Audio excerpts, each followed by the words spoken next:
Madam.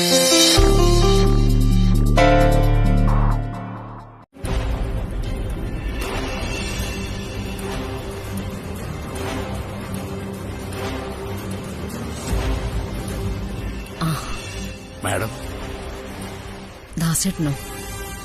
Madam എന്നെ വിളിച്ചിരുന്നു. ദാസേട്ടന്റെ വരവ് തൃച്ചംബരത്ത് മൊത്തത്തിൽ ഒരു ചർച്ചാ വിഷയമായിട്ടുണ്ട്. ദാസേട്ടൻ ഔട്ട് ഹൌസിലേക്ക് പോവാതെ തൃച്ചംബരത്തിന്റെ അതിഥിയായി താമസിക്കുന്നതിനെ കുറിച്ച്. മാഡം, എന്റെ മക്കൾ ഔട്ട് ഹൌസ് താമസിക്കുന്നത്.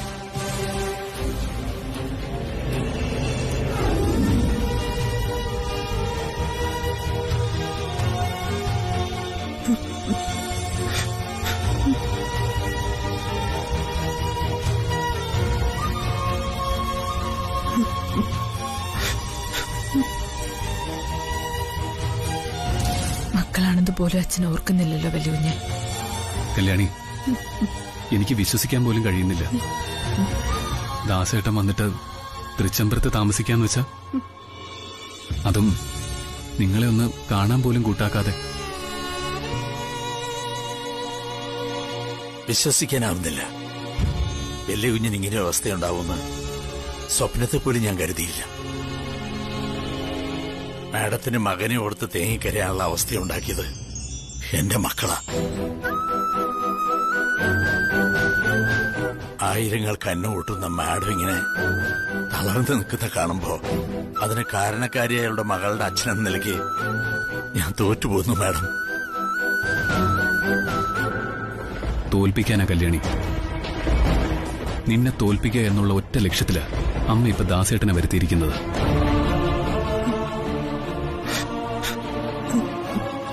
അല്ലെങ്കിൽ ഒരു അതിഥിയെ പോലെ ദാസേട്ടനെ തൃച്ചംബരത്ത് വാഴിക്കില്ലല്ലോ.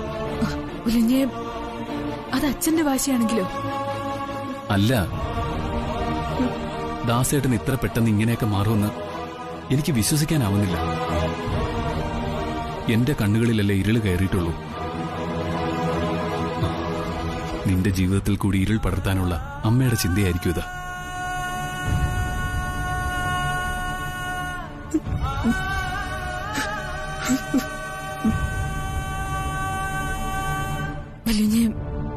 ഇങ്ങനൊന്നും പറയരുത്. അഖിലാമ്മേടത്തിന് അങ്ങനെയൊന്നും ചിന്തിക്കാൻ പറ്റില്ല. ആനന്ദിനെ ഓസ്ട്രേലിയയിൽ നിന്ന് ഡോക്ടറെ വരുത്തി പരിശോധിപ്പിച്ചു. ഇളയച്ചൻ പറഞ്ഞ പ്രകാരം ആയുർവേദ വിദഗ്ധനായ ഒരു സ്വാമികളുടെ ചികിത്സ തുടങ്ങിക്കഴിഞ്ഞു. അത് നാളെ അവസാനിക്കും. എന്റെ പ്രാർത്ഥനകൾക്കും മരുന്നുകൾക്കും ഫലം കാണാതിരിക്കുവോ ദാസേട്ടാ? മാഡത്തിന്റെ പ്രാർത്ഥന ദൈവം കേൾക്കാതിരിക്കുവോ? നീ സങ്കടപ്പെടേണ്ട കല്യാണി.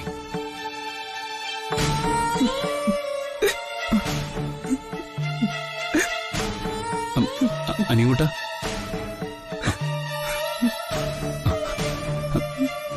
കരയല്ലേ മോനെ. ഞാനില്ലടാ നിനക്ക്. നമ്മളെ വേണ്ടാത്തവരൊക്കെ പൊയ്ക്കോട്ടെ.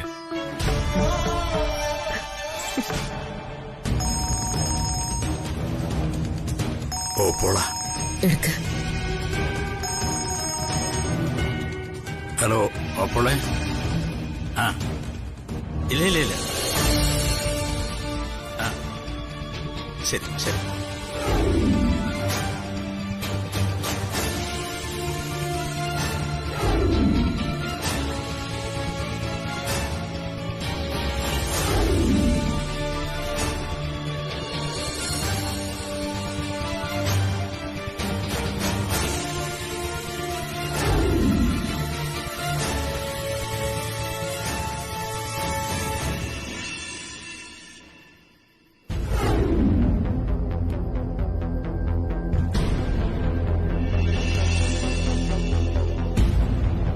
ആരൊക്കെ ന്യായീകരിച്ചാലും ദാസേട്ടൻ കാണിക്കുന്നത് ശരിയാണെന്ന് എനിക്ക് തോന്നുന്നില്ല.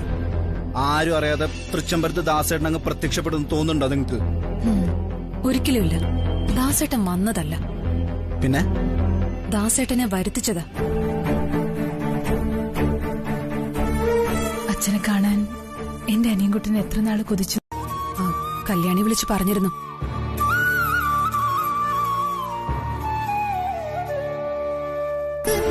ഇളയച്ചൻ വിളിച്ചിരുന്നു. കൃഷ്ണേട്ടനെയാ വിളിച്ചത്. വീരഭദ്രസ്വാമികൾ കൈലാസത്തിലേക്ക് മടങ്ങുന്നുവെന്നും അതിനു മുൻപ് നമ്മളൊന്ന് ചെന്ന് കണ്ട് അനുഗ്രഹം വാങ്ങിക്കണം എന്നും പറഞ്ഞു. നന്ദനയും ഉണ്ടാവണം.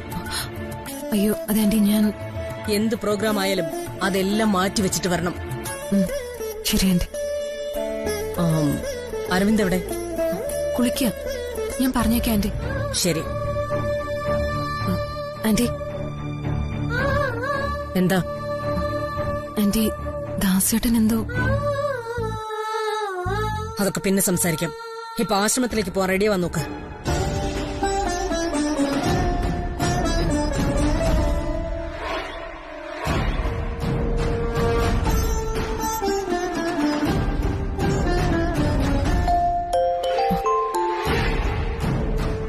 ഹലോ, ചെക്ക് ചെയ്തോ? ഞാൻ നോക്കട്ടെ.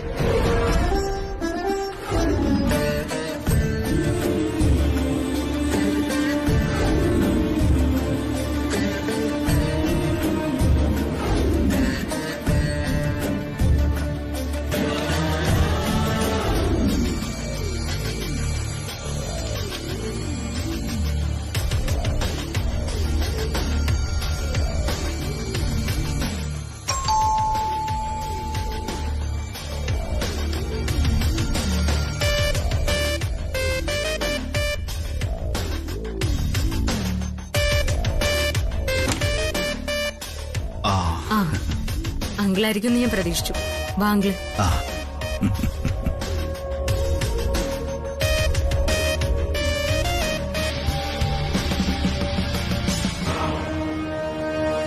ഇരിക്കെങ്കിലേ.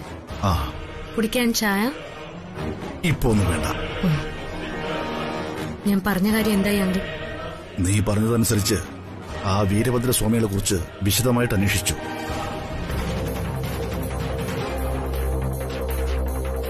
ആ സ്വാമികള് മഹാജ്ഞാനിയായ ഒരു സന്യാസിയാണെന്ന് എന്റെ അന്വേഷണത്തിൽ തെളിഞ്ഞു.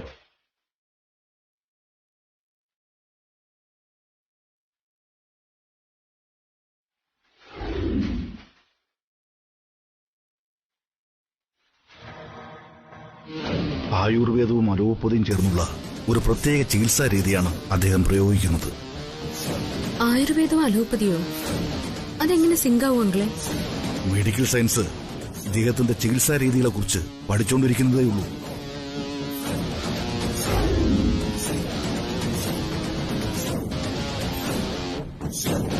അത്യപൂർവമായ ഒരു ഔഷധക്കൂട്ട് കൊണ്ടാണ് അദ്ദേഹം ചികിത്സ നടത്തുന്നത്. കേട്ടിടത്തോളം വെച്ച് നോക്കുമ്പോൾ ആനന്ദന്റെ കാഴ്ച തിരിച്ചു കിട്ടാനുള്ള സാധ്യത തള്ളിക്കളയാനാവില്ല.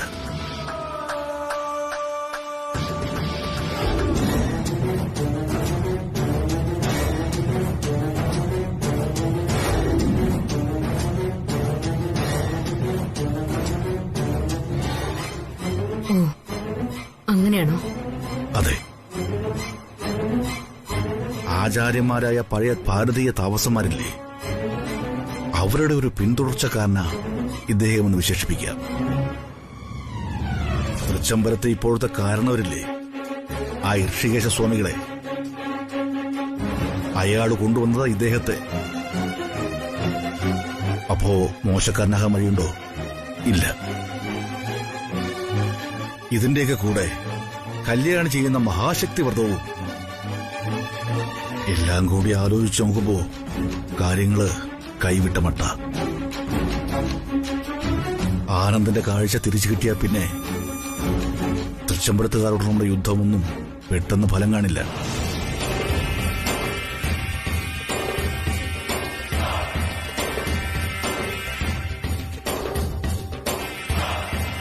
നീ എന്താ ആലോചിക്കുന്നേ? ഞാൻ ആലോചിക്കുന്നത് മറ്റു വഴികളാങ്കിൽ. എന്തു വഴികൾ? ആനന്ദിന് ഒരിക്കലും കണ്ണിന്റെ കാഴ്ച തിരിച്ചു കിട്ടരുത്. അതിനുള്ള വഴികൾ.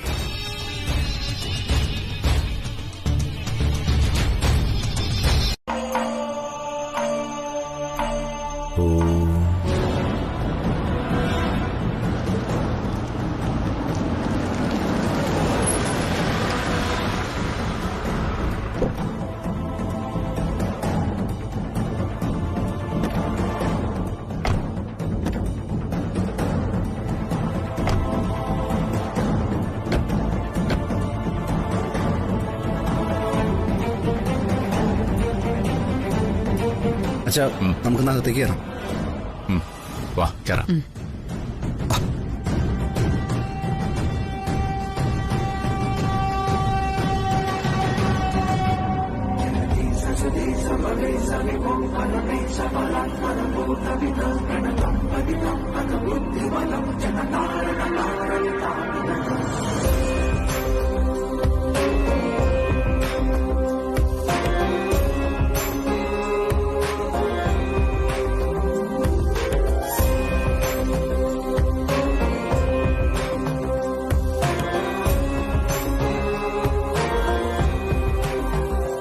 ആനന്ദ്, ആ അച്ഛാ.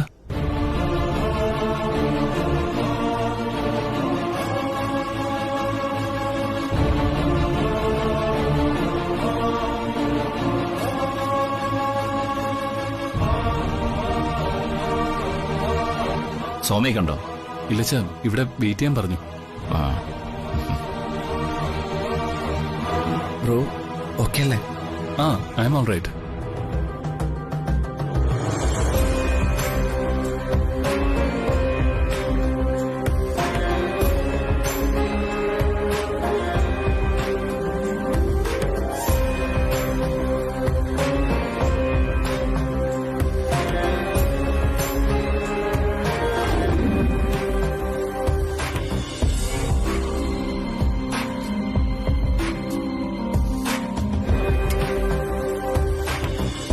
വത്സ, ഈ നടുത്തളത്തിൽ ഒരു ഇരിപ്പിടം ഒരുക്കുക. ആ കുഞ്ഞിനെ വിളിച്ച് ആ ഇരിപ്പിടത്തിൽ ഇരുത്തണം. ശരി സ്വാമി.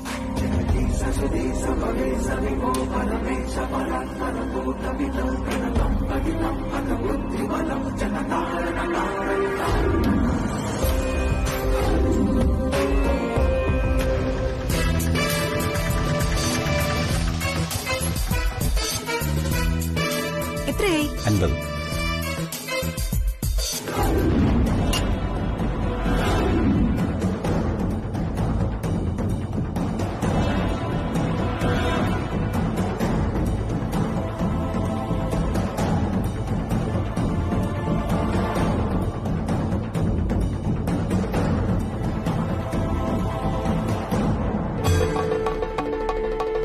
സ്വാമിജി വിളിക്കുന്നു. ആ പോകാം. വാ ബ്രോ.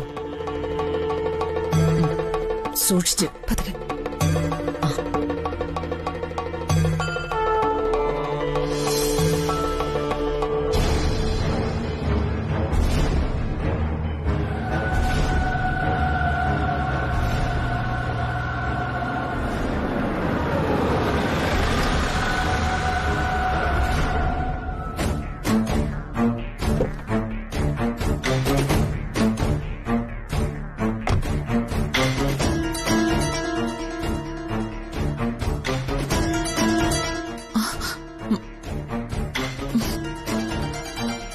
പ്രിയങ്ക പറഞ്ഞ അതെ, പ്രിയങ്ക മാഡം പറഞ്ഞിട്ട് വന്നത് ഞങ്ങള്. സൂക്ഷിക്കണം, ആശ്രമമാണ്. തൃച്ചംബരത്തെ എല്ലാവരും അകത്തുണ്ട്. ശബ്ദം ഉയരാത്ത വിധത്തിൽ എല്ലാം കൈകാര്യം ചെയ്യണം. ചെറിയൊരു പാളിച്ച വന്ന് എല്ലാം തകരാനിടയാവരുത്.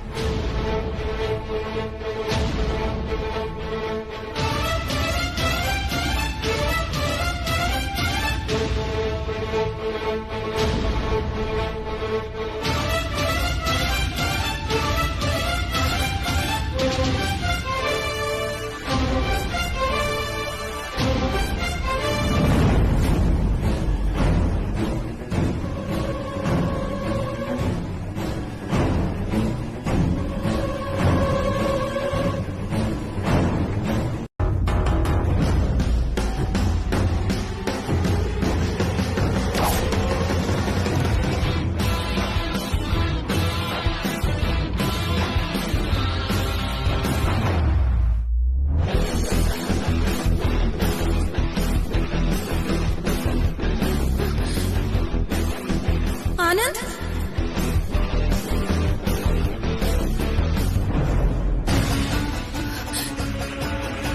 ആന്റി, അരവിന്ദ്. എന്താ ആന്റി, അരവിന്ദ്. എന്താ നന്ദന? ആനന്ദിനെയും കല്യാണി അവിടെ കാണാനില്ല.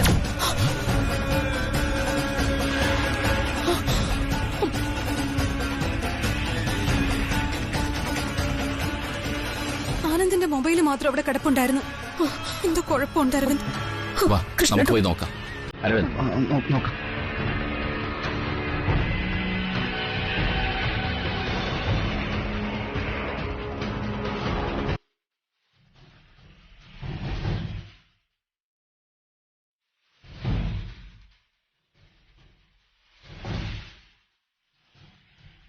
ബ്രോ, കല്യാണി.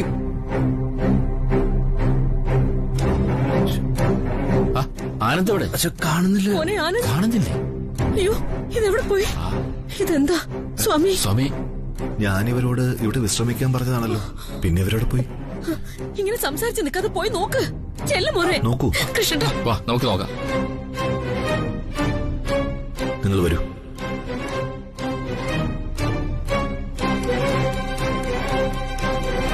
ബ്രോ, കല്യാണി.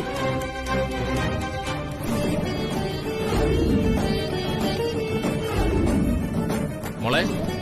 മോനെ ആനന്ദ്. കല്യാണി. ആനന്ദ്. എന്റെ ദൈവമേ, എന്റെ കുഞ്ഞിനൊരു ആപത്തും വരുത്തതേ കൃഷ്ണേട്ടാ.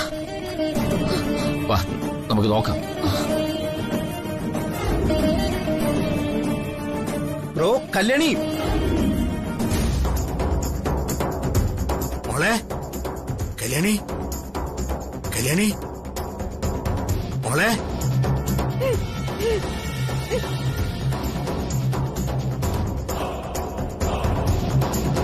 നിങ്ങൾ എല്ലായിടത്തും നോക്കൂ. ചെല്ലു, വേഗമാവട്ടെ. ശരി സ്വാമി.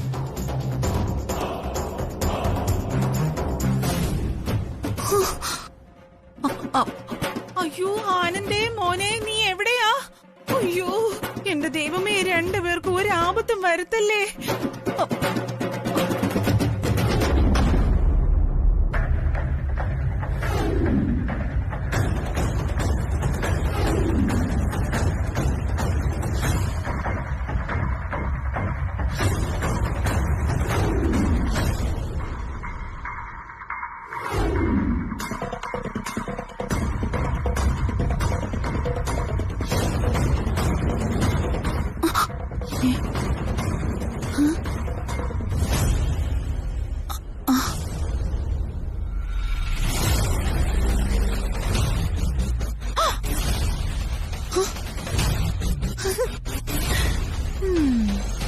അങ്ങനെ കല്യാണിയുടെ കഥ തീർന്നു.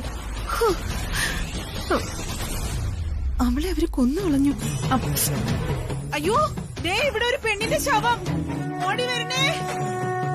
അയ്യോ, ഓടി വരണേ. അയ്യോ,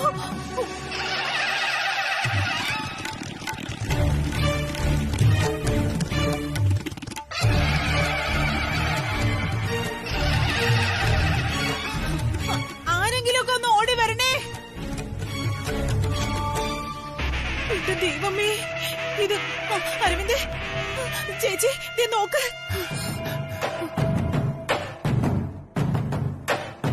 ദേ നോക്ക്, കണ്ടോ?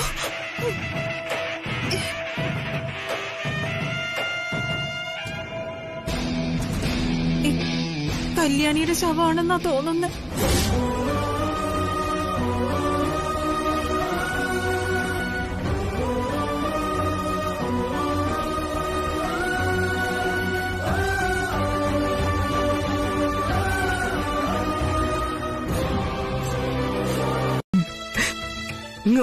എത്രയായി? 100.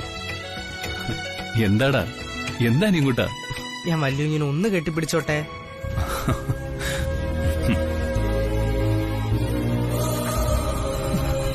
അനിയൻകുട്ടാ. ചേച്ചി, നിങ്ങൾ പോയപ്പോ മുതല് ഞാൻ അമ്മയോട് പ്രാർത്ഥിച്ചുകൊണ്ടിരിക്കുവായിരുന്നു. എനിക്കറിയായിരുന്നു എന്റെ അമ്മ എന്റെ പ്രാർത്ഥന കേൾക്കുമെന്ന്.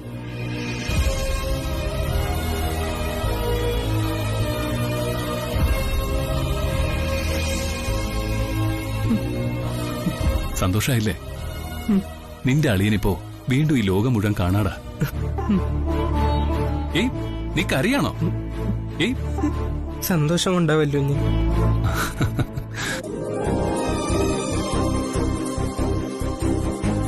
നിന്റെ ചേച്ചിയെ കണ്ട് പഠിക്കുന്നതായിരിക്കും.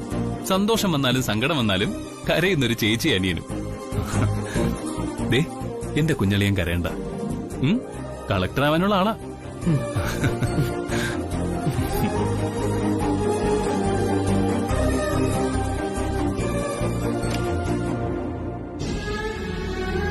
അമ്മേ, അറിഞ്ഞല്ലോ അല്ലേ? കിട്ടി. അമ്മയുടെ മോളുടെ ശാപം പിടിച്ച ജന്മത്തിന് മോക്ഷം കിട്ടി. നമ്മുടെ വല്യുഞ്ഞിന് കാഴ്ച തിരിച്ചു കിട്ടി. അല്ലെങ്കിൽ എനിക്കറിയാം, ഞങ്ങളെ വിട്ടുപോയെങ്കിലും അമ്മയുടെ അനുഗ്രഹം ഞങ്ങൾക്ക് ഉണ്ടാവുമെന്ന്. ഇപ്പൊ എനിക്കത് ഉറപ്പായി.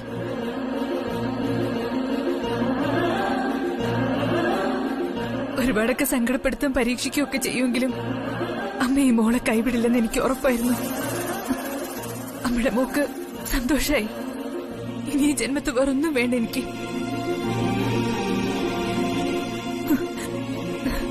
ചേച്ചി, ആ എനിക്ക് തോന്നി ചേച്ചി ഓടിക്കേറി വന്നപ്പോഴേ. ചേച്ചി, നമ്മുടെ വല്യുവിന് കാഴ്ച കിട്ടിയില്ലേ, ഇനി ഈ കണ്ണ് നിറയരുത്. അതെനിക്ക് സഹിക്കില്ല. ഇല്ല നീങ്കുട്ട.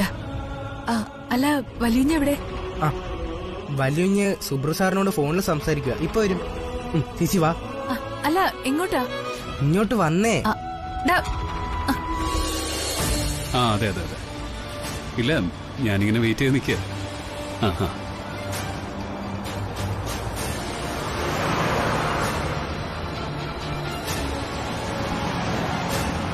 ആ സുബ്രു, അവരെത്തി. ഞാനൊന്ന് കണ്ട് പറഞ്ഞിട്ട് പോകാന്ന് കരുതി ഇവിടെ തന്നെ നിന്നത്. എന്നാ ഞാൻ വിളിക്കാം. ശരി.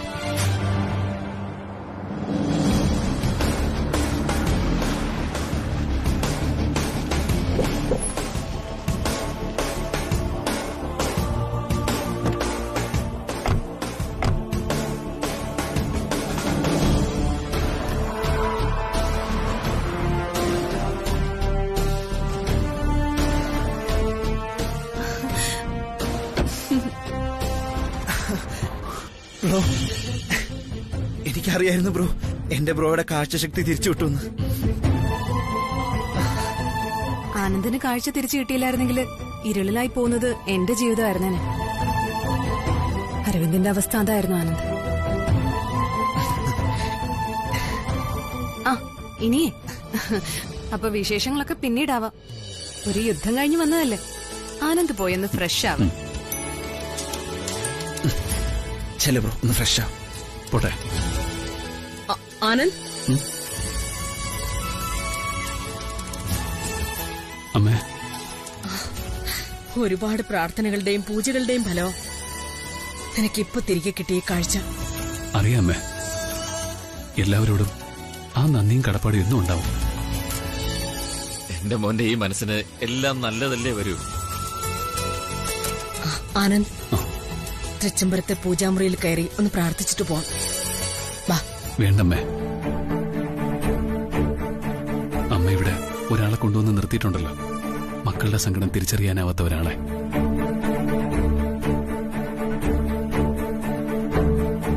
അത് തന്നെ ധാരാളം.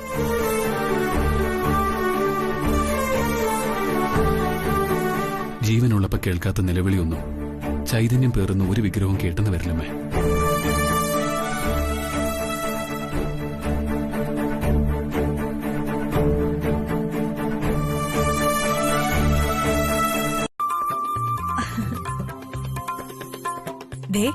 ഇപ്പോ നിന്റെ പേരിട്ടാ വല്യുഞ്ഞിനെ വിളിക്കണേ, ചെമ്പരത്തിക്കുട്ടീന്ന്. നിന്റെ ചിരിയാത്ര എനിക്ക്. നീ ഞാനും ഒരുമിച്ച് വന്നതാ ഈ തൃച്ചംബരത്ത്. അപ്പോ എന്റെ സന്തോഷം നിന്റെ കൂടെ സന്തോഷല്ലേ? എനിക്കറിയാം, നിന്റെ കൂടി പ്രാർത്ഥന കൊണ്ടാ എന്റെ വല്യുഞ്ഞിന് കാഴ്ച തിരിച്ചു കിട്ടിയത്. മറ്റാരുടെയും പ്രാർത്ഥന കൊണ്ടല്ല കല്യാണി.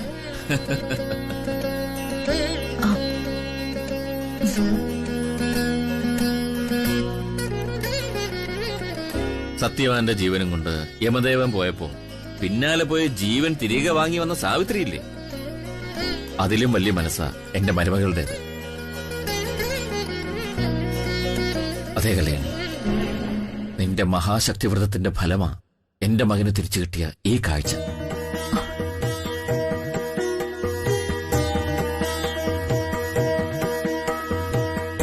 എഴുന്നേൽക്ക് മോളെ.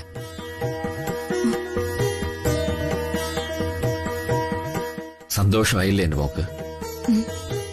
നീ ഇപ്പൊ കരയുന്നത് നിയന്ത്രിക്കാനാവാത്ത സന്തോഷം കൊണ്ടാണെന്ന് എനിക്കറിയാം. നിരന്തരം ദൈവസന്നിധിയിൽ അലയടിച്ചുകൊണ്ടിരിക്കുന്ന നിന്റെ പ്രാർത്ഥനകൾക്ക് ഏത് ദൈവങ്ങൾക്കാവും ഉത്തരം തരാതിരിക്കാൻ പറ്റുന്നത്?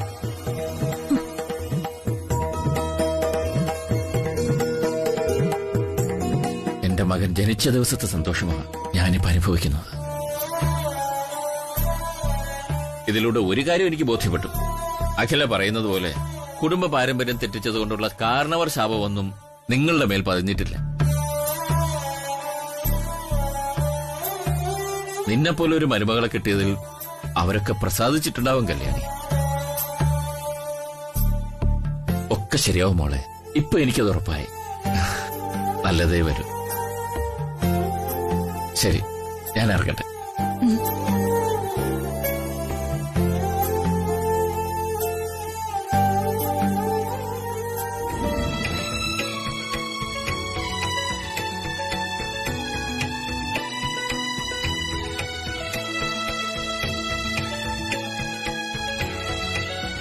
എന്റെ കെട്ടിയോള് വലിയ സന്തോഷത്തിലാണല്ലോ. ഇതുവരെ കാണാത്തൊരു ഉത്സാഹവും ചുറുചുറുക്കും. ശരിയല്ലേ? വളരെ വളരെ ശരിയാണ്. ആ, സത്യം പറഞ്ഞ കല്യാണി, നീ ഒരു സംഭവം. കുറച്ചു മുമ്പ് എന്റെ കൈയും പിടിച്ച് വിളപ്പുറത്തമ്മയുടെ മുന്നിൽ നിന്ന് വിതുമ്പിയ ആളാ ഇപ്പോ. എന്റെ വിളപ്പുറത്തമ്മയാ പഴയതുപോലെ എന്റെ വല്യുഞ്ഞിനെ എനിക്ക് തിരിച്ചു തന്നത്. ഇനിയും ഇങ്ങനെ വല്യുഞ്ഞിന്റെ കൈയും പിടിച്ച് നടക്കാൻ പറ്റുമെന്ന് ഞാൻ വിചാരിച്ചതേയില്ല. എല്ലാം എന്റെ വിളപ്പുറത്തമ്മയുടെ അനുഗ്രഹം, ഞാൻ ഒഴുക്കിയ കണ്ണീരിന്റെ ഫലം. എന്താ കല്യാണി ഇത്?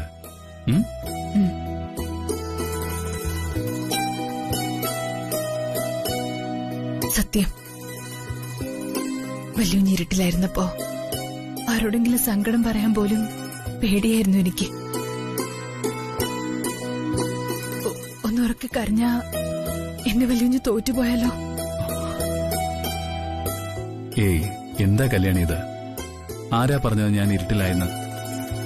നിന്റെ ശ്വാസം അരികിലുള്ളപ്പോ 1000 തിരികൾ ഒരുമിച്ച് തെളിയിച്ച പ്രകാശം ഉണ്ടായിരുന്നു എന്റെ കണ്ണിന്. ആ വിശ്വാസത്തില് ഞാൻ സ്കൂട്ടർ ഓടിച്ചതുപോലും.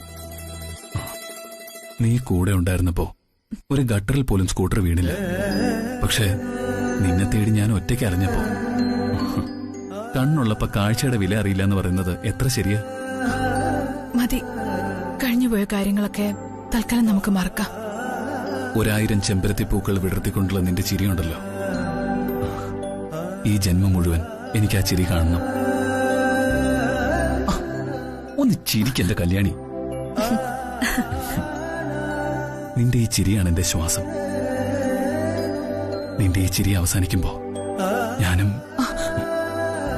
വേണ്ട, ഇങ്ങനൊരു വെറും വാക്ക് പോലും സഹിക്കാൻ എനിക്ക് ഈ കല്യാണിക്കാവില്ല വല്യുഞ്ഞെ.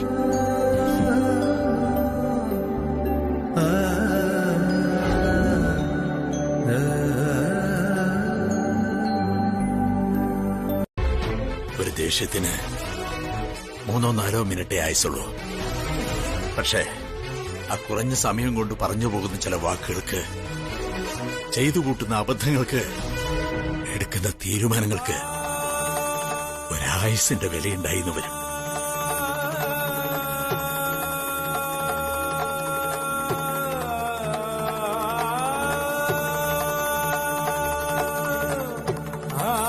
ഞാൻ ആരാണെന്നും ഞാൻ എന്തിനു വേണ്ടിയാണ് ഒരുക്കി തരുന്നതെന്നും എന്റെ മക്കൾക്കറിയാതെ പോയി.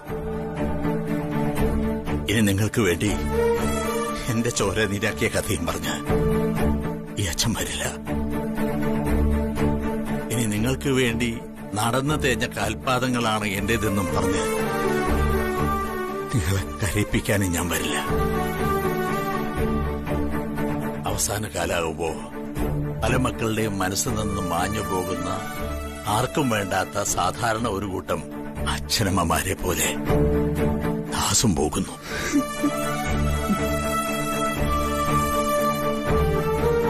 ദാസേട്ടാ,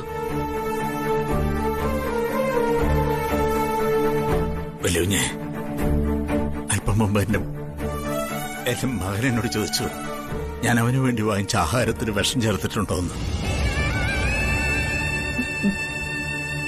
കാരണം അവൻ മരിച്ച അവന്റെ ചേച്ചിക്ക് ആരും ഇല്ലാതാകുന്നു. എന്റെ മകള് പറഞ്ഞു കേട്ടില്ലേ, അവളുടെ അച്ഛൻ എന്നെ മരിച്ചു എന്ന്. ഒരു കാര്യത്തിൽ എനിക്ക് സന്തോഷമുണ്ട് വലിയ, എന്നെ അടക്കിയ കല്ലറയാണ് അവരുടെ ഹൃദയം എന്ന് പറഞ്ഞില്ലേ, അത് മതി. ഇതുവരെ ഞാനിതിൽ വിഷം ചേർത്തിട്ടില്ല.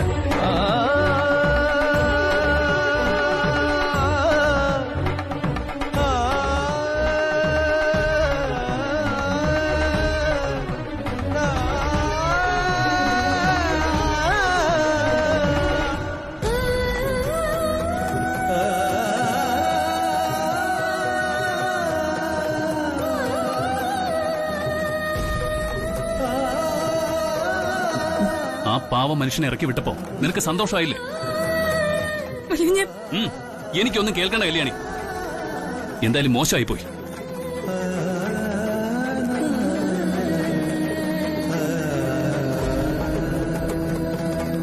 ഞങ്ങളുടെ കാലിലൊരു മുള്ളുകൊണ്ട അന്ന് രാത്രി ഉറങ്ങാതെ ഞങ്ങൾക്ക് കാവലിരിക്കുന്ന ആളായിരുന്നു ഞങ്ങളുടെ അച്ഛൻ. ആ അച്ഛൻ ഇങ്ങനെ പെരുമാറിയപ്പോ എനിക്ക് സഹിച്ചില്ല. ഒരു വാക്കുപോലും പറയാനാവാത്ത വിധത്തിൽ ദാസേട്ടന്റെ മനസ്സ് അസ്വസ്ഥമാണെന്ന് തോന്നുന്നുണ്ടല്ലോ. എനിക്കുള്ള അസ്വസ്ഥതകളെല്ലാം പുതിയതല്ലോ മാഡം.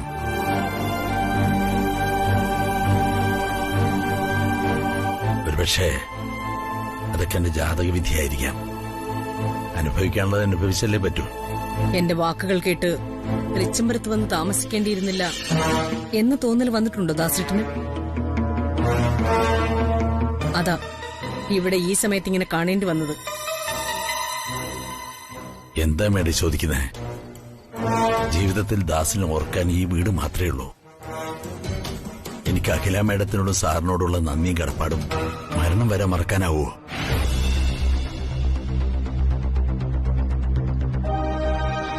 എന്നോടുള്ള നന്ദിയും കടപ്പാടും സൂക്ഷിക്കാൻ ശ്രമിക്കുന്നതിനിടയിൽ വേറെ പ്രിയപ്പെട്ടത് പലതും കൈവിട്ടു പോകുന്നതായി എപ്പോഴെങ്കിലും തോന്നിയിട്ടുണ്ടോ? മനസ്സിലുള്ളത് എന്താണെന്ന് എനിക്കറിയില്ല, അതുകൊണ്ട് പറഞ്ഞു പോയതാ ദാസേട്ടാ. എനിക്ക് വേണ്ടി ആരും ഒന്നും ത്യജിക്കുന്നത് എനിക്കിഷ്ടമല്ല. മാഡം വിളിച്ചു, ഞാൻ വന്നു.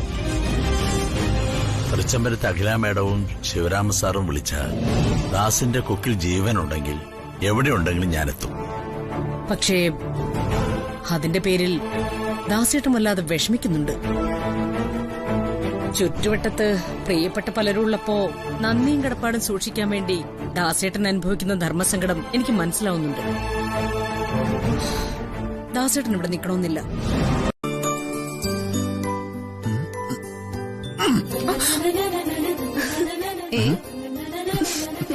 ഇന്ന് വലിയ സന്തോഷത്തിലാണല്ലോ എന്റെ പ്രിയൻ. എന്തു പറ്റി? ഒരുപാട് കാലങ്ങൾക്ക് ശേഷം ഇന്നാ ഞാൻ അരവിന്ദിനെ സന്തോഷവാനായിട്ട് കാണുന്നത്. സത്യമൊന്നും ഞാൻ പലപ്പോഴും പലരുടെയും മുമ്പിൽ സന്തോഷം അഭിനയിക്കായിരുന്നു. എനിക്കറിയാം അരവിന്ദ്, മനസ്സിലൊന്ന് വെച്ച് ഈ മുഖത്ത് മറ്റൊരു ഭാവം വരില്ല. അതാ എന്റെ അരവിന്ദിന്റെ ഏറ്റവും വലിയ പ്ലസ് പോയിന്റ്. എന്റെ ബ്രോയ്ക്ക് കാഴ്ച നഷ്ടപ്പെട്ട അന്ന് മുതലാണ് ഞാൻ രാത്രികളെയും നക്ഷത്രങ്ങളെയൊക്കെ കാണാൻ തുടങ്ങി. കിടന്നാലൊന്നും ഉറക്കം വരില്ല. നീ ഉറങ്ങിയെന്നറിയുമ്പോ ടെറസിലേക്ക് ഇറങ്ങി ആകാശത്ത് നോക്കി നിൽക്കും ഞാൻ. നക്ഷത്രങ്ങളെ നോക്കി എന്റെ ബ്രോയ്ക്ക് വേണ്ടി പ്രാർത്ഥിക്കും. തിരിച്ച് നക്ഷത്രങ്ങളിൽ നിന്ന് ഇരുളിലേക്ക് നോക്കി പോകുമ്പോ ഉള്ളിലൊരു തീയാണല്ലേ.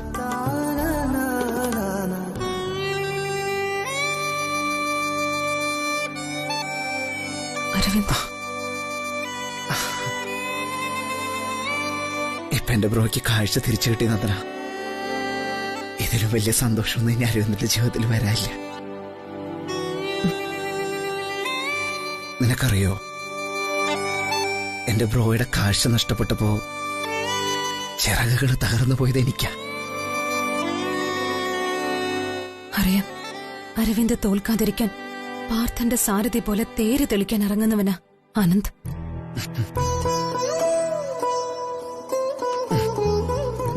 എന്താ അരവിന്ദ്?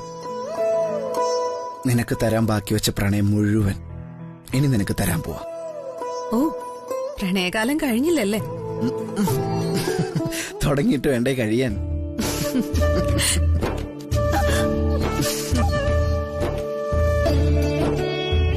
അരവിന്ദ്, എന്റെ ജീവിതത്തിലെ ഏറ്റവും വലിയ ഭാഗ്യം അത് നീയാ. നിന്റെ സ്നേഹവും പരിലാളനവും കരുതലും എല്ലാം ഒരു 100 വർഷം അനുഭവിക്കണം എനിക്ക്.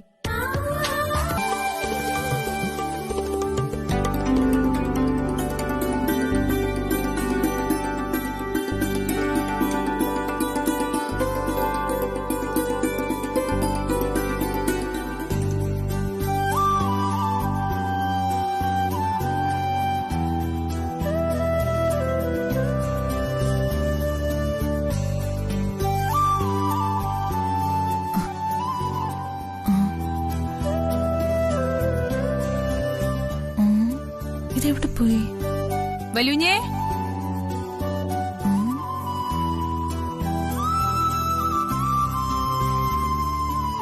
വലുഞ്ഞേ.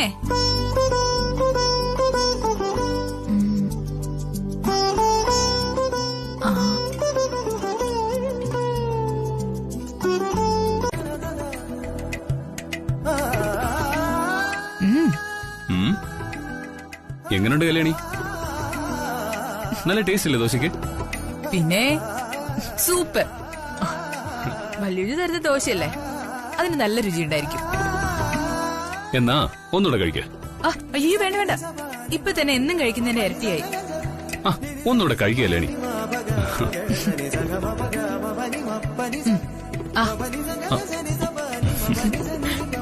അയ്യോ ദോശ അരിഞ്ഞു. അതെ, ഈ പാചകം എന്ന് പറയുന്നത് അത്ര എളുപ്പമുള്ള കാര്യമൊന്നുമല്ല. നല്ല ശ്രദ്ധ വേണം. കല്യാണി, നീ മുൻവശത്ത് പോയിരിക്കും. എനിക്കിവിടെ കുറച്ച് ജോലിയും കൂടിയാണ്. എന്റെ കുഞ്ഞളിയന് ഒരു 10-25 ദോശ ഇട്ട് വെക്കട്ടെ. വല്യൂഞ്ഞേ, എന്റെ അനിയനെ കളിയാക്കലുണ്ടല്ലോ. ഇങ്ങോട്ട് എടുക്കും, ഞാൻ ഉണ്ടാക്കിക്കോളാം. ഏയ് വേണ്ട വേണ്ട വേണ്ട വേണ്ട. ഇന്നത്തെ പാചകം തൃച്ചംബരത്ത് ആനന്ദകൃഷ്ണന്റെ വക.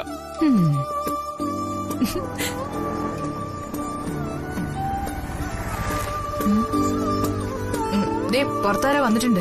അതാരാ?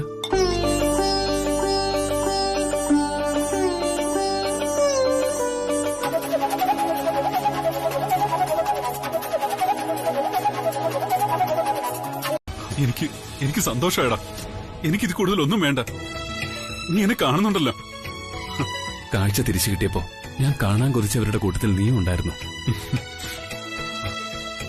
ഇരുട്ടിൽ തപ്പി നടന്ന സമയത്ത് മായാതെ മനസ്സിൽ തെളിഞ്ഞു നിന്ന മുഖങ്ങളിലൊന്ന് നിന്റെയാ. ഈ കണ്ണുകൊണ്ട് എനിക്ക് നിന്നെ കാണാൻ പറ്റിയില്ലെങ്കിൽ പിന്നെ കാഴ്ച കിട്ടിയെന്ന് ഞാൻ എന്നെ എങ്ങനെ വിശ്വസിപ്പിക്കും? നിന്റെ ആത്മവിശ്വാസം നിന്നെ രക്ഷിക്കുമെന്ന് എനിക്ക് അറിയാവുന്നതാ. കടലെരുമ്പി വന്നാലും അതിനെ തടഞ്ഞു നിർത്താൻ കഴിയുന്നുള്ള ഉറപ്പുണ്ട് നിന്റെ ഈ ചങ്കിന്. ഇന്നെന്റെ ജീവിതത്തിലെ ഏറ്റവും നല്ല ദിവസമാണ്. എന്തൊക്കെയോ നേടിയെന്നൊരു തോന്നല്. നിന്റെ കാഴ്ച പോയ അന്നു മുതൽ ബ്രഹ്മയാമത്തിൽ ഉണർന്ന് എന്നോ മറന്നുപോയ സൂര്യഗായത്രി മന്ത്രം മുടങ്ങാതെ ചൊല്ലുമായിരുന്നു ഞാൻ. ഭൂമിക്ക് പ്രകാശം നൽകുന്ന സൂര്യനോട് നിന്റെ കണ്ണുകൾക്ക് പ്രകാശം നൽകണമെന്ന് യാചിക്കുമായിരുന്നു. നീ ഇരിക്കുന്നില്ലടാ. എന്റെ മേശപ്പുറത്ത് ഒരു കൂട്ടം ഫയലുകൾ പെൻഡിങ്ങാ. ഇപ്പോ വിവരാവകാശ നിയമമുള്ള സമയം കൃത്യസമയത്ത് തീർത്തു കൊടുത്തില്ലെങ്കിൽ പ്രശ്നോ. ദേ നിന്റെ സ്കൂട്ടർ.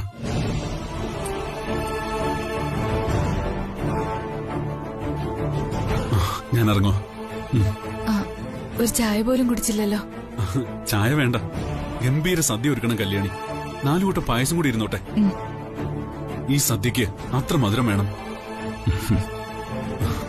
സുബ്രു, നിനക്ക് വരെ വണ്ടിയില്ലല്ലോ. ഞാൻ നിന്നെ ഓഫീസിലാക്കാം. വേണ്ട, എന്റെ ഓഫീസിലൊരു സ്റ്റാഫ് പുറത്ത് വെയിറ്റ് ചെയ്യുന്നുണ്ട്. പോട്ടടാ, വൈകിട്ടാണ്. ശരി. മാഡം, ദാസേട്ടന് ഒട്ടും സുഖമില്ല. ഇപ്പൊ ഇങ്ങനെയൊക്കെ. ഇപ്പൊ എങ്ങനെയൊക്കെയെന്ന്? നീ ആരാടി? ഇയാളുടെ വക്കീലോ? അപ്പൊ ചാകാനാണ് വന്നതെങ്കിൽ ആ മതിലിനപ്പുറത്ത് ഔട്ട് ഹൗസിലേക്ക് പോയാ മതി. ഞങ്ങളെ വെറുതെ ഉപദ്രവിക്കല്ലേ. ദാസേട്ടനോ? എന്തോ ചേച്ചി? ഓ,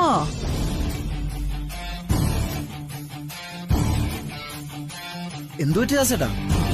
ദാസേട്ടന് സുഖമില്ല, ഹോസ്പിറ്റലിലേക്ക് കൊണ്ടുപോവാ. അപ്പോഴാ മാഡം. എന്താ? അയ്യോ, നല്ല ചൂടുണ്ടല്ലോ. ഒന്നുമില്ല കുഞ്ഞെ, ഹോസ്പിറ്റലിൽ പോകേണ്ട കാര്യമൊന്നുമില്ല. ഞാൻ പറഞ്ഞതാ, ഇത് വെറുതെ. അതാ ഞാനും പറഞ്ഞത്. വെറുതെ ഓരോരോ വയ്യാവേലികള് തൃച്ചംബരത്തേക്ക് വലിഞ്ഞു കയറി വന്നോളൂ. ഇതിപ്പോ ഒരു സത്രമാണല്ലോ, എല്ലാവർക്കും കേറി ഇറങ്ങാനായിട്ട്. സത്രമൊക്കെ പണ്ടായിരുന്നു, ചിലരൊക്കെ കേറി പിന്നെ തിരിച്ചിറങ്ങി പോയില്ലെന്നുള്ളൂ. ദാസേട്ടാ വന്നേ, ഞാൻ കൊണ്ടുപോവാം. ഞാൻ ഹോസ്പിറ്റലിൽ കൊണ്ടുപോവാം. വാ, വണ്ടി കയറി വാ. വേണ്ട കുഞ്ഞെ, വെറുതെ എന്തിനാ എന്റെ പേരില്? വെറുതെ അല്ല, കാര്യമായിട്ടാ. ഞാനാണെന്ന് ദാസേട്ടനെ ഹോസ്പിറ്റലിൽ കൊണ്ടുപോകാൻ പോകുന്നത്.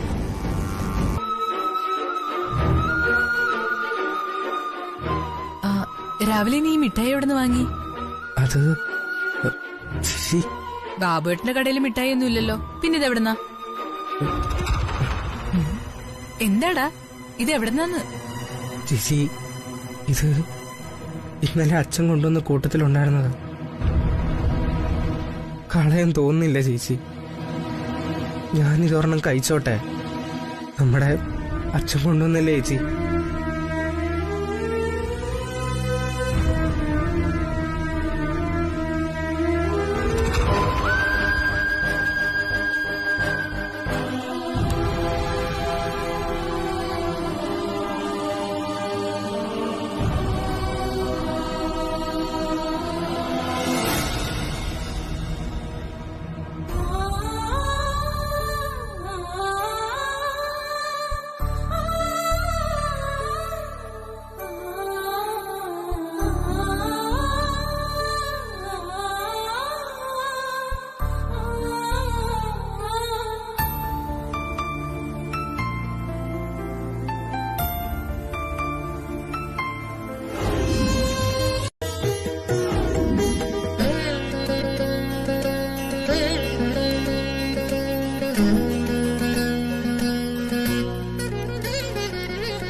വെളിച്ചത്തെ ഇനിയും അകറ്റി നിർത്താൻ കഴിയില്ല.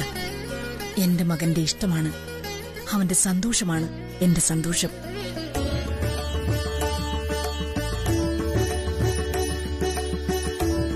അഖിലയുടെ സന്തോഷമാണ് എന്റെ സന്തോഷം, ഈ തൃച്ചംബരത്തിന്റെ സന്തോഷം.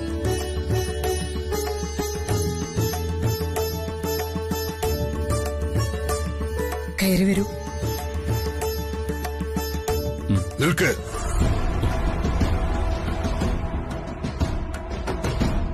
തൃച്ചംബരത്തെ പരമ്പരാഗത ആഭരണങ്ങൾ അണിഞ്ഞു വേണം മൂത്ത മരുമകൾ തൃച്ചംബരത്തേക്ക് വലതുകാല് വെച്ച് കയറാൻ.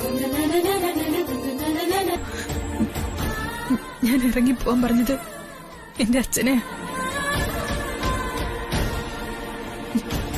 ഞങ്ങളെ മക്കൾക്ക് വേണ്ടി ഒരു പുരുഷായുസ് ഹോമിച്ച എന്റെ അച്ഛന്. എന്താ ഇത് കല്യാണി? വാവിട്ട വാക്ക് തിരിച്ചെടുക്കാൻ കഴിയില്ലല്ലോ കല്യാണി. പാവം, ഞാൻ ഇറങ്ങിപ്പോവാൻ പറയുന്ന ഒരിക്കലും കരുതിയിട്ടുണ്ടാവില്ല. എന്നെ കാണാൻ വരാതിരുന്നിട്ടുണ്ടെങ്കിൽ അതിനതിന്റേതായ കാരണങ്ങളുണ്ട്.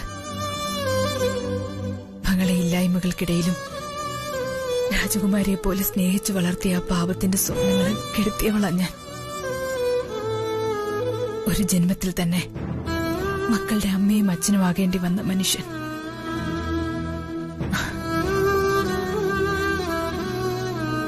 അതെനിക്കറിയോ, എന്റെ ജീവന എന്റെ അച്ഛൻ, എന്റെ ദൈവം.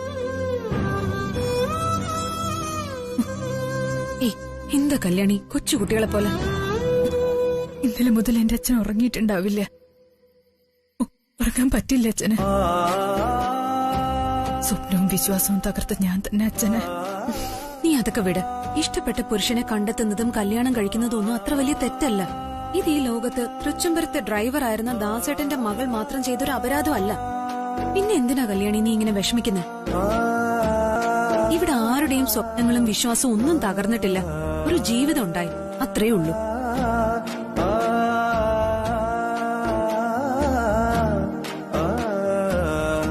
അതെ കല്യാണി, എല്ലാം തിരിച്ചറിയുമ്പോ ദാസേട്ടൻ മടങ്ങി വന്നോളൂ. ഇതൊക്കെ എനിക്ക് വല്യുവിനോട് അനിയൻകുട്ടനോട് പറയാൻ പറ്റുമോ? അതുകൊണ്ട് ഞാൻ നന്ദനെ. അത് നന്നായി. ഇല്ലെങ്കില് ദാസേട്ടനെ പോലെ നീയും ഒന്നും ഉറങ്ങില്ലായിരുന്നു. നീ സമാധാനായിട്ടിരിക്കും, വിഷമിക്കണ്ട. ദാസേട്ടൻ എല്ലാം ക്ഷമിക്കും. ആ മനസ്സ് എന്നേക്കാൾ കൂടുതൽ നിനക്കറിയാവുന്നതല്ലേ. ഓ എന്തു നന്ദന? കരഞ്ഞ് കലങ്ങിയതുപോലുണ്ടല്ലോ കണ്ണുകൾ. ഇല്ലെങ്കിൽ ഒന്നുമില്ലെങ്കിൽ.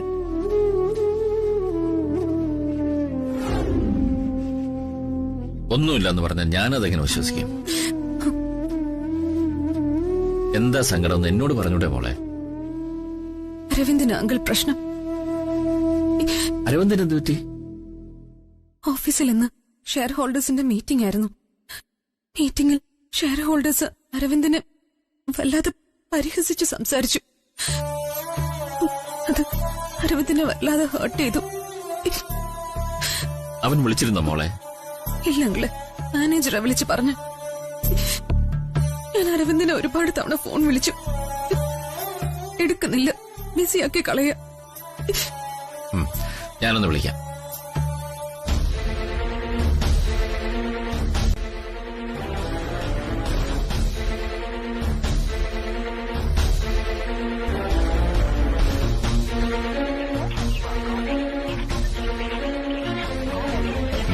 അവൻ ബിസിയാക്ക്.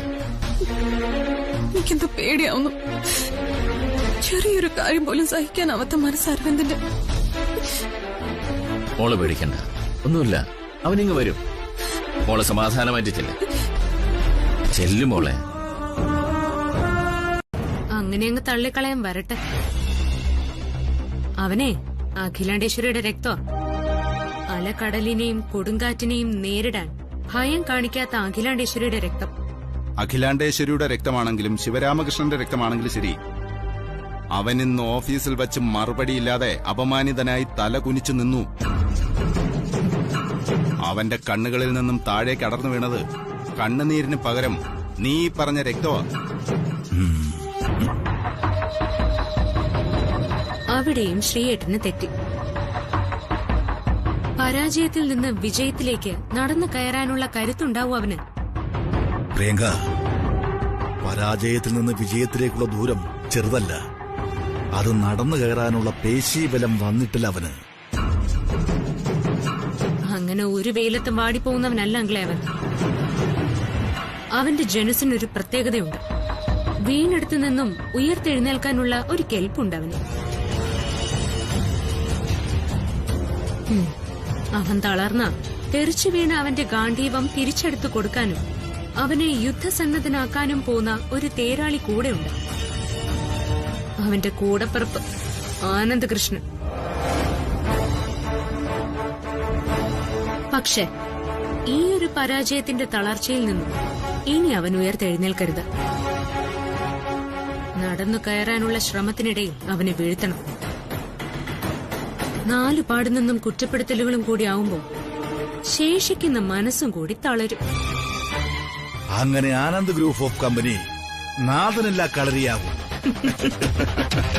ഞാൻ കാരണം സങ്കടപ്പെടേണ്ടി വന്ന ക്ഷമ ചോദിക്കാം. ഞാനല്ലാതെ വേറെ ആരാ നിനക്ക് വേണ്ടി സങ്കടപ്പെടുക? ഇതൊന്നും ഒരു പ്രശ്നമല്ല അരവിന്ദ്. പക്ഷെ വേറെ ആരും നിന്നെ വേദനിപ്പിക്കാൻ പാടില്ല. അതെനിക്ക് സഹിക്കില്ല.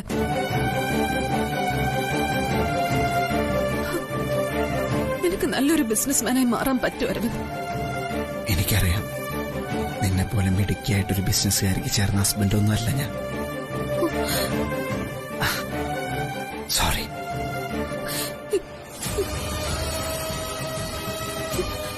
എന്തിനാ പറഞ്ഞത് ഇതൊക്കെ? നീ എനിക്ക് ചേർന്ന ഹസ്ബൻഡ് അല്ലെന്ന്. നിന്നെ പോലൊരു ഹസ്ബൻഡിനെ കിട്ടിയത് എന്റെ ഭാഗ്യം.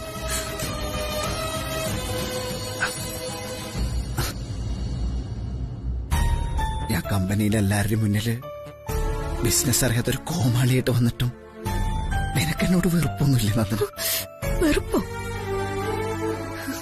നിന്നെ പോലൊരു പയ്യനെ കിട്ടാൻ ഞാൻ എന്തൊക്കെ തന്ത്രങ്ങൾ ഇറക്കിയിട്ടുണ്ടെന്ന് അറിയൂ.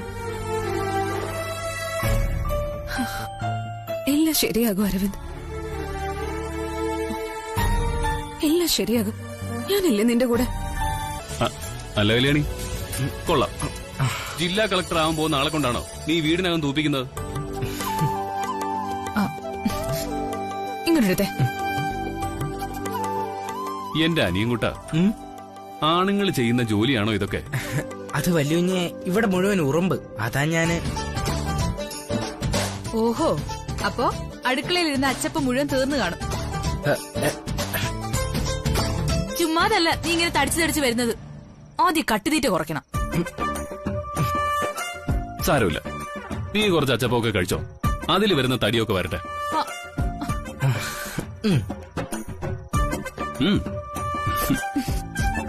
കല്യാണി, നല്ലൊരു സ്ട്രോങ് ചായ ഇട്ടുണ്ടോ? കഴുത്തിനൊക്കെ നല്ല വേദന. കുറച്ചു നേരം വാന നിരീക്ഷണം അല്ലായിരുന്നോ? പോവല്ലേ, ഞാൻ പോയി ചായ ഉണ്ടാക്കുന്നത്.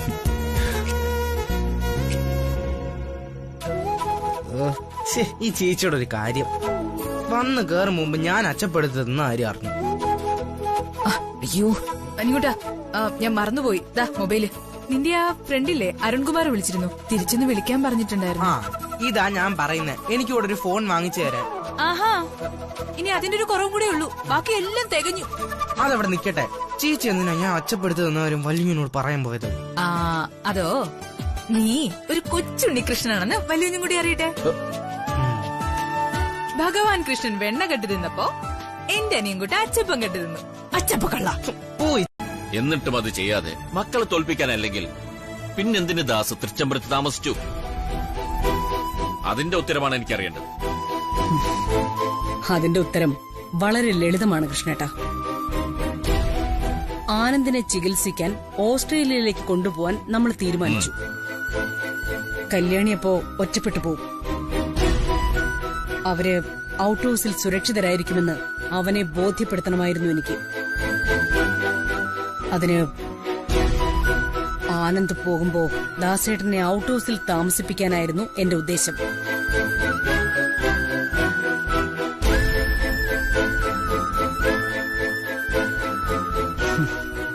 പക്ഷേ പെട്ടെന്ന് കഥ മാറിമറിഞ്ഞുപോയി. നമ്മൾ പോലും പ്രതീക്ഷിക്കാതെ ആനന്ദിന് കാഴ്ചശക്തി തിരിച്ചു കിട്ടിക്കഴിഞ്ഞിരുന്നു. മകളുടെ പ്രവൃത്തികൾ കൊണ്ടാവാം ലക്ഷ്യം പിഴച്ചിരിക്കുന്നു. അതെ, ലക്ഷ്യം പിഴച്ചിരിക്കുന്നു. ഇനി ഈ ദാസന്റെ ആവശ്യമില്ലേ തൃച്ചംബരത്തിന്? ആർക്കൊരു ഭാരമാവാതെ പോകണം എനിക്ക്. ഞാനിവിടെ നിൽക്കുന്നത് തൃച്ചംബരത്തിന് ബാധ്യതയായി തീരുമെന്നാണ് ഞാൻ വിശ്വസിക്കുന്നത്. തെറ്റ്. ബാധ്യതയായി തോന്നിയിരുന്നെങ്കിൽ മകളെയും കൂട്ടി പണ്ടേ തൃച്ചംബരത്തേക്ക് വരരുതായിരുന്നു ദാസേട്ടൻ. ആരും മറക്കാൻ പാടില്ലാത്ത ചില സത്യങ്ങളുണ്ട് ഇപ്പോഴും ഈ വീട്ടിൽ. പാരമ്പര്യവും പ്രൗഢിയും മുറുകെ പിടിച്ചിരിക്കുന്ന തൃച്ചംബരം ഇത്തരത്തിൽ കുത്തഴിഞ്ഞു പോകണമെങ്കിൽ അറിഞ്ഞോ അറിയാതെയോ ദാസേട്ടനും അതിനൊരു ഉത്തരവാദിയാണെന്നുള്ള കാര്യം മറക്കാൻ പാടില്ല എന്നർത്ഥം. താലികെട്ടിയ ഈ ഭർത്താവും രണ്ട് മക്കളും ചേർന്ന് അഖിലാണ്ടേശ്വരിയെ കോമാളി വേഷം കെട്ടിച്ചപ്പോ ഞാൻ എപ്പോഴൊക്കെയോ കൂടപ്പറപ്പിനെ പോലെ കരുതിപ്പോയ ദാസേട്ടനെങ്കിലും എന്റെ ഒപ്പം ഉണ്ടാവുമെന്ന് വിചാരിച്ചു ഞാൻ. എന്നിട്ടും സംഭവിച്ചത് എന്താണെന്ന് വിശദീകരിക്കണോ ഞാൻ?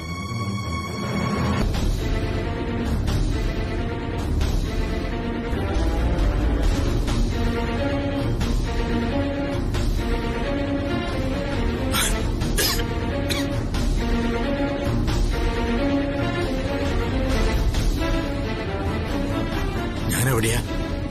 ദാസേട്ടാ, കുഞ്ഞോ?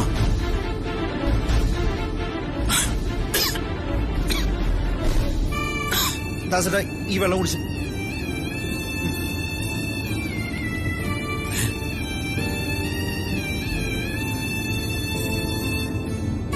ഇതെട്ടാ വെള്ളം.